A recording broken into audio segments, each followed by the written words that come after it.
किसका माहौल चल रहा है अभी यहाँ? माहौल में तो यहाँ जो मत पड़े हैं उसमें 70% साइकिल का है। दूसरे नंबर पर यहाँ हाथी है और भाजपा तीसरे नंबर पर है। यानी भाजपा बीजेपी को यहाँ तीसरे नंबर पर रखा गया है। जी जी जी। महंगाई, बेरोजगारी, किसानों की समस्या, ये मूलभूत समस्याएं थी जिसके कारण से जनता ने रुष्ट होकर के सरकार ये बीजेपी सरकार में सबसे बड़ी समस्या ये है कि हमारे नौजवान जब पढ़ करके तैयार होते हैं, नौकरी की खोज में जाते हैं, तो उनको डंडे मिलते हैं और जो कांवर लेकर जाते हैं उन पर फूल बरसाए जाते हैं। तो अब नौजवान नमस्कार, आप देख रहे हैं प्रतापगढ़ न्यूज दुर्गागंज। हम भी रामकैलाश यादव। आज हम पहुंच चुका हूं पूरे भैया जी, जिला प्रतापगढ़, उत्तर प्रदेश। यहाँ पर जो अभी चुनाव खत्म हो गया है, 6:30 बजने का समय हो गया है, तो हमारे साथ कुछ लोग जुड़े हैं, जानते हैं यहाँ जो है किसे सबसे ज्यादा वोट मिला है, बीजेपी प्रत्याशी या समाजवादी पार्टी के प्रत्याशी को, यशवी सिंह पटेल या जो है संगम लाल गुप्ता जी। सारी चीजें वीडियो में बताइएगा, वीडियो को लाइक जरूर करिएगा। सर अपना परिचय दे दीजिए, नाम बता दीजिए एक बार। हमारा नाम गजाधर प्रसाद पटेल है। मैं बिशंभरपुर का निवासी हूँ। और यहाँ पर पोलिंग पर मैं सुबह से लेकर के शाम तक अभी तक जो है डटा रहा। किसका माहौल चल रहा है अभी यहाँ? माहौल में तो यहाँ जो मत पड़े हैं उसमें 70% साइकिल का है। दूसरे नंबर पर यहाँ हाथी है और भाजपा तीसरे नंबर पर है। यानी भाजपा बीजेपी को यहाँ तीसरे नंबर पर रखा गया है। जी जी जी। सर अपना परिचय दीजिए, थोड़ा सामने आ जाइए, नाम बता दीजिए। अरविंद कुमार सरोज। तो यहाँ पर आपको क्या लग रहा है, ये कौन से प्रत्याशी किस पार्टी के आगे होंगे सबसे? सपा। सपा। सपा। और बीजेपी का क्या हाल हो गया? बीजेपी दूसरे नंबर पे रहेगी। दूसरे नंबर पे। जो मायावती जी तीसरे नंबर पे। तो इसी तरह जो बताया जा रहा है कि कोई बोल रहे हैं कि पहले नंबर पर समाजवादी पार्टी और दूसरे नंबर पर कोई बता रहे हैं मायावती जी के प्रत्याशी को और तीसरे पर बता रहे हैं बीजेपी प्रत्याशी को। सर अपना परिचय दे, थोड़ा आगे आ जाइए, नाम बता दीजिए एक बार। बालकृष्ण यादव। तो यहाँ पर जो है किसका माहौल है? अभी तो मान लो कि वोट खत्म हो गया है, तो यहाँ सबसे ज्यादा वोट किसको पड़ा है? समाजवादी पार्टी को मिला है। और दूसरे नंबर पर कौन हो सकता है यहाँ? दूसरे नंबर पे यहाँ बसपा हो सकती है, तीसरे नंबर पर जो है भाजपा होगी। तो यहाँ से जो है ऐसा लग रहा है कि मतलब जबरदस्त वोट पड़ा है समाजवादी पार्टी को। महंगाई, बेरोजगारी, किसानों की समस्या, ये मूलभूत समस्याएं थी जिसके कारण से जनता ने रुष्ट होकर के सरकार के खिलाफ मतदान किया है। तो क्या लग रहा है कि इंडिया गठबंधन भारी मतों से जो है आगे जाएगी कि नहीं? इंडिया गठबंधन भारी मतों से इस बूथ पर चुनाव जीत रही है और पूरे उत्तर प्रदेश में चुनाव जीतेगी।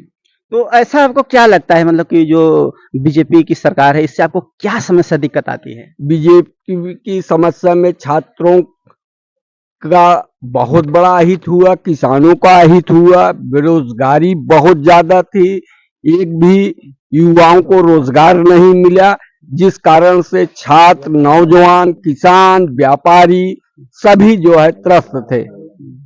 और इसमें तो ऐसा भी बताया जाता है कि 5 किलो राशन भी मिल रहा है, तो इसमें क्या आपको 5 किलो राशन पे इतनी महंगाई है कि 5 किलो राशन से जनता का पेट जो है या किसान का पेट या जो है जितने भी वर्ग हैं, चाहे व्यापारी हो, चाहे किसान हो, चाहे नौजवान हो, सबका समस्या का समाधान नहीं हो सकता। इसलिए जनता ने सरकार के खिलाफ में मतदान किया है। यानी जनता जो है परिवर्तन चाहती है। जनता परिवर्तन चाहती है, पूरी तरह से भाजपा का सफाया करने के लिए जो है बढ़ चढ़कर चुनाव में हिस्सा लिया है और सरकार को चुनाव हरा देगी। तो सर जी इसमें ऐसा मतलब क्या बीजेपी सरकार में ऐसा क्या समस्या दिक्कत आ रही है आप लोगों को? देखिए, बीजेपी सरकार में सबसे बड़ी समस्या ये है कि हमारे नौजवान जब पढ़ करके तैयार होते हैं, नौकरी की खोज में जाते हैं, तो उनको डंडे मिलते हैं और जो कांवर लेकर जाते हैं उन पर फूल बरसाए जाते हैं। तो अब नौजवान जाग चुका है, वो कह रहा है कि कांवर को आप फूल बरसाइए, हम लोग सरकार का विरोध कर रहे हैं।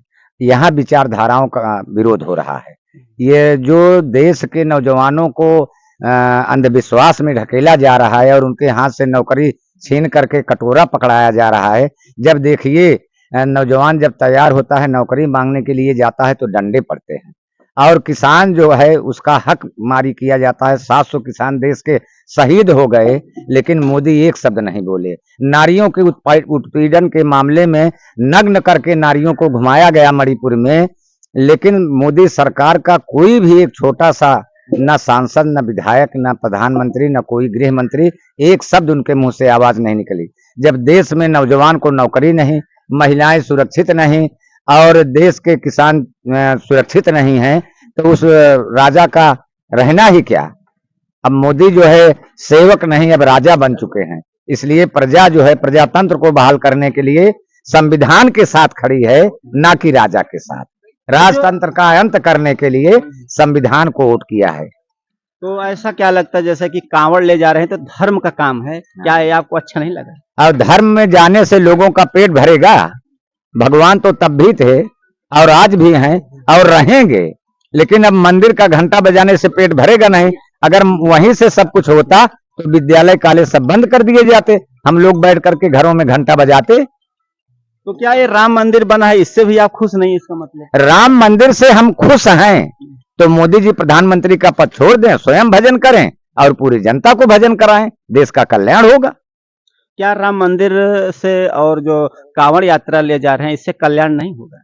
कौन सा कल्याण होगा? अगर तमाम हमारे पूर्वजों ने राम की पूजा की, कृष्ण की पूजा की और चारों धाम की यात्राएं की, लेकिन अपने बच्चों को CM, PM, doctor, engineer, master ये नहीं बना पाए। ये सब तो विद्यालय से ही बनेंगे। जनता की मूलभूत 3 आवश्यकता है, पढ़ाई, कमाई और दवाई। 3 चीज की व्यवस्था हो जाए।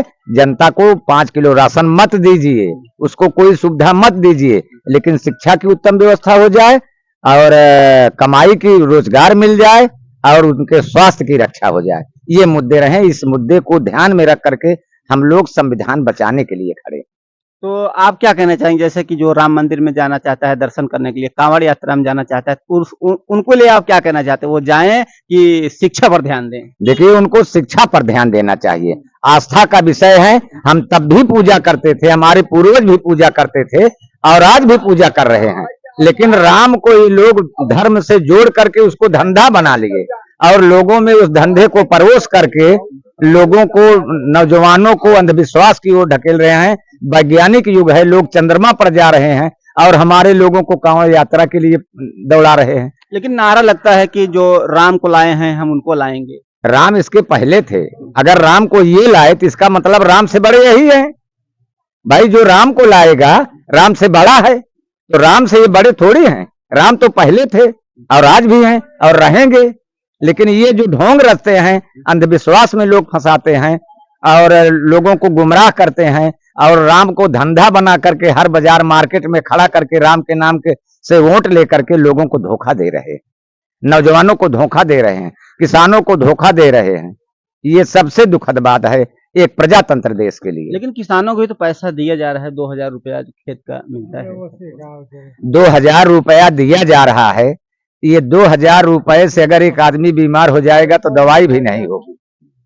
इससे बढ़िया ये सब बंद कर दें, नौजवानों के हाथ में नौकरी दे दे, अपने आप वो व्यवस्था कर लेगा। 2000 देना बंद कर दें, लेकिन नौजवानों को नौकरी दें। जब शिक्षित होगा, कहा गया है कि जिस देश का राजा जितना पढ़ा लिखा समझदार होगा, उस क्षेत्र की जनता उतनी ही समझदार होगी। जब राजा ही अंधविश्वासी है तो प्रजा कैसे वैज्ञानिक बाद में आ सकती है? क्या बीजेपी सरकार में भर्ती वगैरह नहीं निकल रहा है? भर्ती सब निकलती है लेकिन लीक हो जाता है। बच्चे अपने गाढ़ी कमाई का, माता पिता का पैसा, अपनी गाढ़ी कमाई का पैसा पूरा जो है फॉर्म भरते हैं। जहां परीक्षाएं होती हैं 1000-2000 रुपए खर्च करके वहां परीक्षा देते हैं। परीक्षा दे करके लौटते हैं तो पता चलता है पेपर लीक हो गया।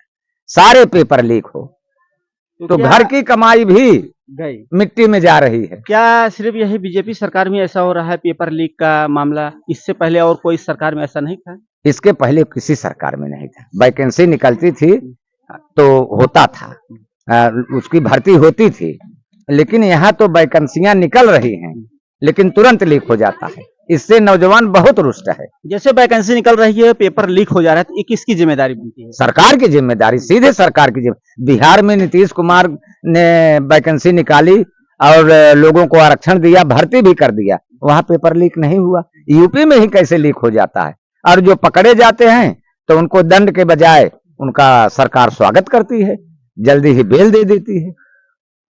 तो यही मतलब सारी चीजें हैं, सारा दिक्कत समस्या है, जिसके वजह से जो है यहाँ की जनता जो है उनसे नाराज रुष्ट है। हाँ जी, मुद्दों पर रुष्ट है। आप क्या कहना चाहेंगे? अपना परिचय दे दीजिए। श्रीमान जी, हमारा नाम विजय बहादुर पूरे भैया जी है। यहाँ पर जो है मत पड़ा है, एकदम लगे यहाँ पर मत जो है सपा का पड़ा है ज्यादा। हाँ। उसके बाद फिर हाथी है, हाँ, तीसरे पर कमल है। तो यहाँ पर जो है समाजवादी पार्टी जो प्रत्याशी एसपी सिंह, उन्हें ज्यादा वोट मिले, क्या कारण है जो बीजेपी से लोग नाराज हैं? भाई बीजेपी के अंदर बस लालीपॉप देते हैं, सिर्फ लालीपॉप दिखा, 2000 रुपये दिखा दिए, 5 किलो राशन दे दिए, ये सब लालीपॉप दिखाते हैं। बाकी यही लालीपॉप दिखा करके आदमी गुमराह करते हैं, और काम जो कहते हैं वो करते नहीं।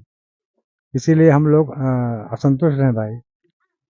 तो आप लोग क्या चाहते हैं कि बदलाव हो? बदलाव हो, सरकार दूसरी आवे, बदलाव हो। तो यही है, लोग जो है यहाँ के जो पूरे भैया जी में पहुंच चुके हैं, यहाँ के लोग जो हैं, जो जितने भी जनता है, पब्लिक है, उनका यही कहना चाहते हैं कि यहाँ पर जो है बदलाव होना चाहिए, सरकार बदलनी चाहिए, इंडिया गठबंधन जो है इसकी सरकार बने, यही यहाँ के लोग जो हैं सभी चाहते हैं। वीडियो अच्छा लगा लाइक जरूर करिएगा, मन में सवाल कमेंट करना ना भूलिए। वीडियो देखने के लिए धन्यवाद।